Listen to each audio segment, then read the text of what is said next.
자, 오늘은 지구 시스템의 세 번째 단원, 직권의 변화에 대해서 알아보도록 하겠습니다. 직권이 뭐였나요? 네, 우리 지구를 이루는 암석, 지구 내부, 이런 부분들을 우리가 직권이라고 했죠.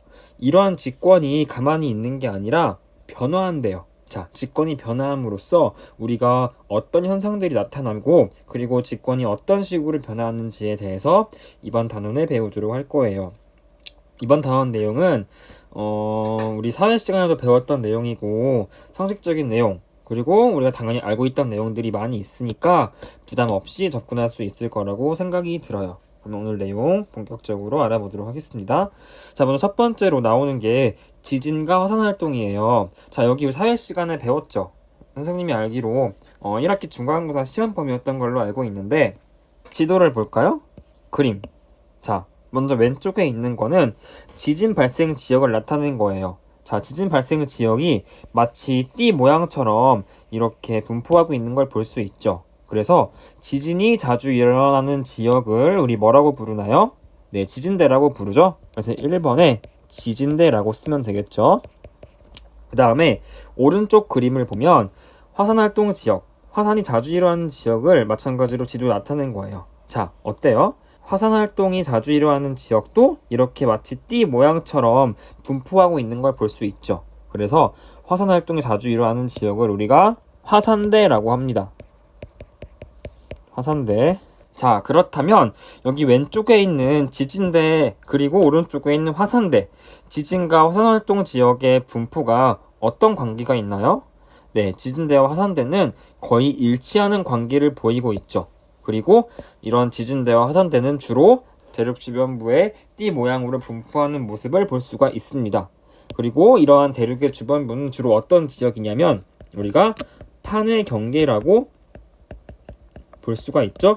우리 지구 표면이 수많은 판으로 이루어져 있잖아요. 그리고 그 판이 움직이면서 그런 판의 경계에서 이런 지진과 화산이 일어난다는 사실을 우리는 알고 있어요. 알겠죠? 그 다음에 마지막 4번에는 이러한 지진이나 화산 활동과 같은 지각 변동이 자주 일어나는 지역을 우리가 변동대라고 했죠. 그러니까 지진, 화산, 이런 자연 현상들을 우리가 지각 변동이라고 하죠. 지각 변동. 그 다음에 지진대와 화산대를 통틀어서 우리가 변동대라고 불러요.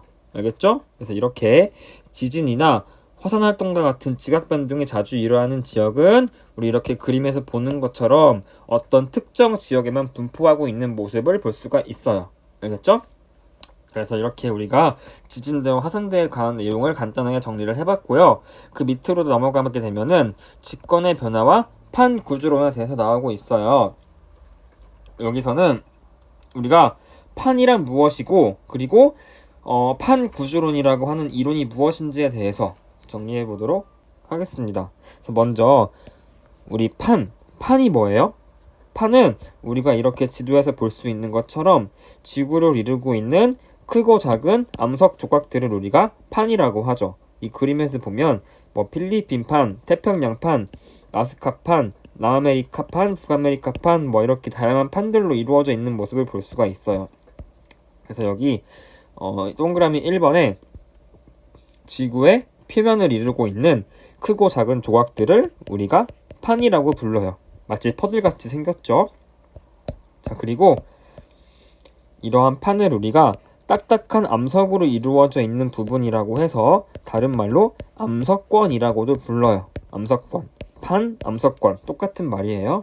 자, 그렇다면 이러한 판, 암석권이 우리 지구 내부에서 어떤 부분을 지칭을 하는 건지 알아보도록 하면, 자, 판이란 우리 지구 내부에서 지각과 멘틀의 최상부를 포함을 하는 거예요. 그러니까 우리가 앞서서 배웠던 이런 지구 내부 구조를 봤을 때 여기 있는 이 지각 부분, 그리고 이 멘틀 중에서도 아주 가장 윗부분, 최상부 부분만을 우리가 판이라고 해요. 그러니까 지각과 멘틀 최상부, 이 부분을 우리가 판이라고 하는 거죠. 알겠죠? 그래서 판이란 지각과 멘틀의 최상부를 판이라고 하고, 이때 이 지각이 해양 지각이면 해양판, 대륙 지각이면 대륙판이라고 불러요. 그러니까 우리 밑에 있는 그림에서 다시 한번 살펴보게 되면 여기 이렇게 지금 지각이 있는데 이렇게 해양 지각이 있고 대륙 지각이 있죠. 자, 그 중에서 여기 이 부분이 지각이죠, 지각. 그리고 이 빨간 선으로 표시한 거 밑에가 멘틀인데 이 멘틀 중에서도 가장 윗부분, 최상부 부분 이렇게 지각과 멘틀 최상부 부분을 우리가 암석관, 다른 말로 판이라고 부르는 거고요. 그리고 이러한 판 밑에 부분을 연약권이라고 해요. 연약권. 그래서 여기 2번에 연약권이라고 쓰면 되겠죠. 그래서 아까 얘기했다시피 이런 해양 지각이 있는 부분을 해양판, 대륙 지각이 있는 부분을 대륙판이라고 해요. 자, 그렇다면 이러한 판 밑에 부분을 우리가 연약권이라고 했는데 이 연약권의 특징에 대해서 아는 것도 굉장히 중요해요. 연약권이 왜 연약권이냐? 이름에서 알 수 있듯이 연약권은 굉장히 연약한 부분이에요. 자, 이게 무슨 말일까요? 네, 우리 앞에서도 배웠었는데 이 멘틀의 상부 부분은 어떤 상태에 있나요? 네, 암석이 부분적으로 녹아있는 상태라고 했었죠. 즉, 암석이 부분적으로 용융이 되어 있어서 판 아래의 상부 멘틀은 암석이 부분적으로 용융되어 있어서 어떤 성질을 가지고 있었나요? 네, 움직일 수 있는, 즉 유동성이 있는 상태라고 했었죠. 마치 초콜릿이 녹아있는 것처럼 고체긴 한데 부분적으로 녹아있어서 흐를 수 있는 유동성이 있는 성분이라고 했어요. 자, 그렇기 때문에 이렇게 물질이 위아래로 움직일 수 있는 어떤 현상이 일어날 수 있다고 했죠? 네, 대류 현상이 발생할 수 있다고 했었죠. 따뜻한 물질은 위로 상승하고 차가운 물질은 아래로 하강하는 대류 현상이 발생할 수 있다고 했어요. 자, 이렇게 멘틀에서 위아래로 움직이는 물질의 흐름에 의해서 이 멘틀 위에 있는 판, 암석권이 움직일 수 있는 거죠. 그래서 이러한 멘틀, 상부 멘틀, 연약권에서의 대류 현상이 판을 움직이는 원동력이라고 볼 수가 있어요. 알겠죠? 자, 그러면 우리 추가적으로 해양판과 대륙판에 대해서 비교도 해볼까요? 자, 먼저 여기 그림에서 해양지각이랑 대륙지각이 있는데 우리 일단 그림에서 쉽게 알 수 있는 게 어떤 게 더 두껍나요? 네, 대륙지각을 포함하고 있는 부분이 더 두껍죠. 그래서 대륙판이 두께가 두껍고 해양판의 두께가 얇은 모습을 볼 수가 있어요. 자, 반면에 밀도는 얇은 해양지각이 더 커요. 왜냐하면 해양판은 현무암질 암석으로 이루어져 있기 때문에. 그 다음에 대륙판 같은 경우에는 상대적으로 밀도가 작아요. 왜냐하면 대륙판은 화강암질 암석으로 이루어져 있다고 했었죠. 그래서 이러한 특징을 우리가 살펴볼 수가 있었어요. 자, 그 다음에 26쪽은 이렇게 정리를 해주면 되고 그 다음에 27쪽으로 넘어갈까요? 자, 그렇다면 우리가 판 구조론에 대해서 한번 논의를 해보도록 해요. 판 구조론은 지구의 표면이 여러 개의 무엇으로 이루어져 있다고 하는 이론인가요? 네, 지구 표면이 여러 개의 판으로 이루어져 있다라고 하는 이론을 판 구조론이라고 하죠. 그리고 각각의 판은 무엇을 따라 이동을 하냐면 멘틀 대류를 따라 이동을 합니다. 즉 아까 우리 이 그림에서 봤듯이 이 멘틀 상부, 즉 연약권에서의 대류 현상, 물질이 위아래로 움직이면서 그 위에 떠있는 암석권, 즉 판이 움직일 수 있는 거예요. 그래서 각각의 판이 멘틀 대류를 따라 이동을 하면서 판의 경계에서 지진이나 아니면 화산활동 같은 지각 변동을 일으킨다 라고 하는 이론을 우리가 판 구조론이라고 해요. 알겠죠? 그래서 밑에 보면은 이렇게 지구가 상당히 많은 판으로 이루어져 있는 모습을 볼 수가 있죠. 그래서 여기 보면은 좀 대륙이 우세하게 존재하는 판이 있고 해양이 좀 우세하게 존재하는 판들이 있어요. 자, 예를 들면은 이 태평양판 같은 경우에는 지금 거의 다 해양으로 이루어져 있죠. 태평양판 같은 거는 해양판이라고 볼 수 있겠죠. 그리고 뭐 여기는 나스카판 같은 것도 해양으로 이루어져 있으니까 해양판. 반면에 뭐 유라시아판 이런 거 볼까요? 자, 유라시아판은 해양도 있긴 있지만 대부분 대륙 지각으로 이루어져 있죠. 그래서 이렇게 유라시아판 같은 대륙이 대부분인 판은 우리가 대륙판이라고 볼 수가 있죠. 그래서 이런 식으로 우리가 이렇게 지구가 수많은 판으로 이루어져 있는 모습을 볼 수가 있어요. 자, 그렇다면 우리가 아까 지진대와 화산대에 대해서 알아봤을 때 이러한 지진대와 화산대, 지진과 화산이 주로 일어나는 지역은 판의 경계라고 했었죠. 자, 판이 움직이면서 그런 판의 경계에서 지진이랑 화산이 일어나는 거기 때문에 우리가 판의 경계에 대해서 이해하고 있는 것이 굉장히 중요하다고 볼 수가 있어요. 그러면 우리 이어서 판의 경계에 대해서 간단하게 알아보도록 할까요?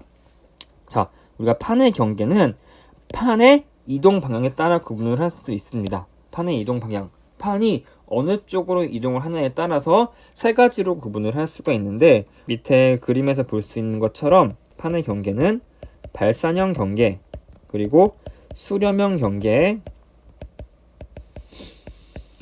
보존형 경계, 이렇게 세 가지로 우리가 크게 구분을 할 수가 있습니다. 그럼 각각이 어떤 경계인지 그림을 보면서 정리해 보도록 할까요? 자, 먼저 발산형 경계는 자, 이 그림에서 보면은 여기 지금 이렇게 이만큼이 판이 하나가 있는 거고, 그다음에 또 여기 오른쪽에 또 판이 이렇게 하나가 있는 거예요. 지금 이렇게 두 개의 판이 있죠. 자, 이때 이 판이 이동하는 화살표를 보니까 서로 어떻게 되고 있나요? 네, 멀어지고 있죠. 발산형 경계는 두 개의 판이 멀어지는 경계를 발산형 경계라고 해요.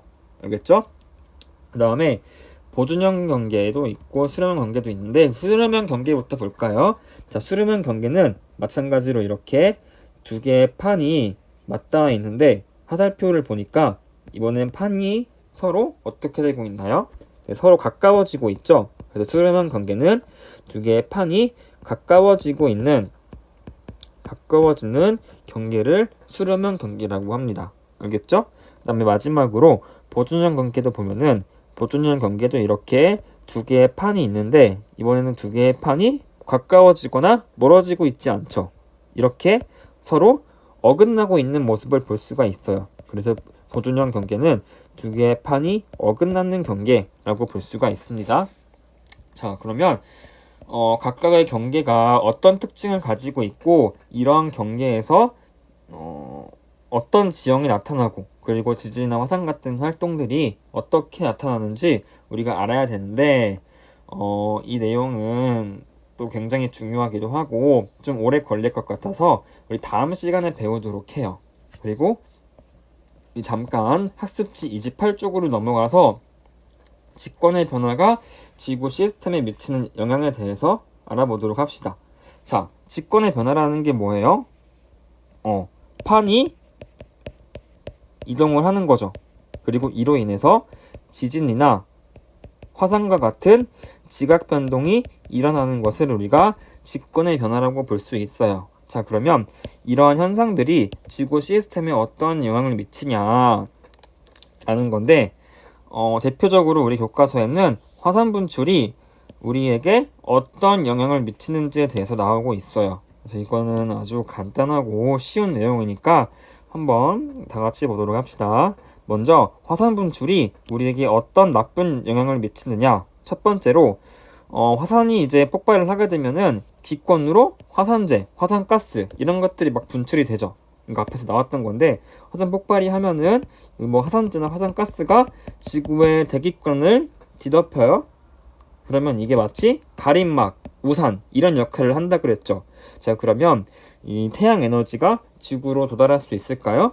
네, 도달하기가 힘들겠죠. 자, 그래서 기권으로 분출된 화산재가 햇빛을 가려서 지구의 평균 기온을 하락시킬 수 있다라고 할 수가 있습니다. 자, 그러면 식물은 태양 에너지를 이용을 해서 태양빛을 이용을 해서 광합성을 하는데 이렇게 햇빛을 가리게 되면은 식물의 생장이 저하된다고 볼 수 있겠죠.